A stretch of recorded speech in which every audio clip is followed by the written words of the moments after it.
For more on our top stories, we are joined now by Republican Congressman from Texas and Chairman of the House Small Business Committee, Roger Williams. He also serves on the House Financial Services Committee. Congressman, thank you so much for your time on this Saturday. Appreciate you being here. Thank you, Jackie. So I just wanted to start out with the news about the former president and the forthcoming indictment, what we're supposed to see play out on Tuesday. You have pledged your support for former President Trump for 2024.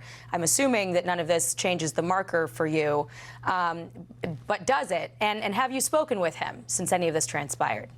Well, several things. I do support President Trump and certainly support his policies. And I think with this indictment, I think it's an indictment on everybody in America. I mean, if it can happen to him, it can happen to you and I.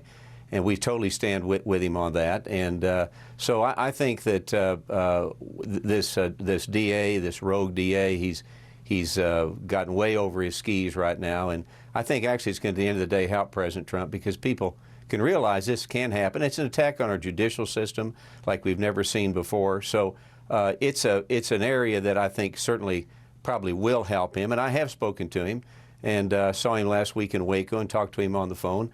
Not so much about that, but talking about economics in our country and the economy and how we need to fix it again. When you see the latest polling, and I'll put some up on our screen so you can reference it here with me, new Fox News polling shows that the former president's got a pretty strong lead over anyone else that's being considered as a potential candidate. 54% of voters in the Republican primary saying that they would throw their weight behind Trump compared to 43% in February, while Ron DeSantis, who, although he's not in the race yet, is polling at 24%. There are a couple different ways you can look at this. I mean, you would expect a former president to probably have a stronger lead, maybe not this former president, given that he's faced so many challenges, but he does have a considerate lead over the rest of the pack, and you're saying you expect this to grow it even more. Is that right? Well, I do. Yeah, I think this very well could grow it more. And Governor DeSantis is also a friend of mine, but he's not in the race.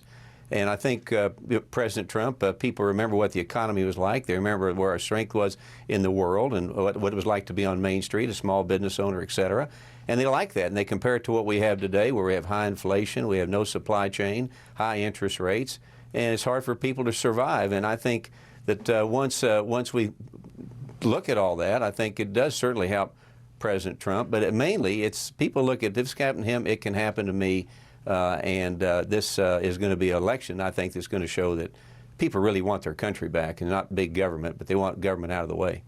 Well, we've certainly got a lot left to learn about what this indictment involves. We've seen reporting that there are potentially 30 charges, but of course we won't really know anything until they unseal that on Tuesday. So we're all going to keep watching for any news around that. I want to catch up with you on the aftermath of the shooting, the school shooting in Nashville. You've got children being buried, families planning funerals now. And there's this debate about whether the shooter's manifesto should be released. Senator Josh Hawley has been calling to investigate this shooting potentially as a hate crime because of a Christian school being targeted. But there are a lot of things we don't know about the shooter's motive here. And it sparked this debate about whether or not the piece of writing that was made before this all transpired should be released. What are your thoughts on that?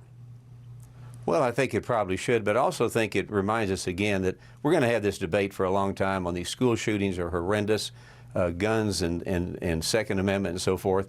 And we need to secure our schools. I've got a bill out there right now that's been out there for several cycles right now that allows for grants for communities to have experts review the schools on what they need and get actual money to fix their schools and to secure these schools. The problem is we talk so much about this back and forth that our kids and our teachers are not safe. We need to secure our schools immediately. We need to do that in Congress. We need to pass legislation like my bill and get our young people secured and then continue to have this talk and find out how we fix it. But I do think, too, a lot of people talk about mental illness, and I don't profess to be a mental illness expert, but I do think that a lot of the problems are created because we've lost the family unit in America. We need to begin to talk about that again. You know, the conversation about what to do legislatively after something like this is always so cynical because people feel like you're just not going to be able to pass laws with the margins so tight and, each side dug in. Realistically, do you see any chance for some of the things that you want to see, fortifying schools and addressing mental health, to be paired with something that folks on the left are calling for that would, for instance, look at universal background checks? Is it realistic to hope that anything can really be done?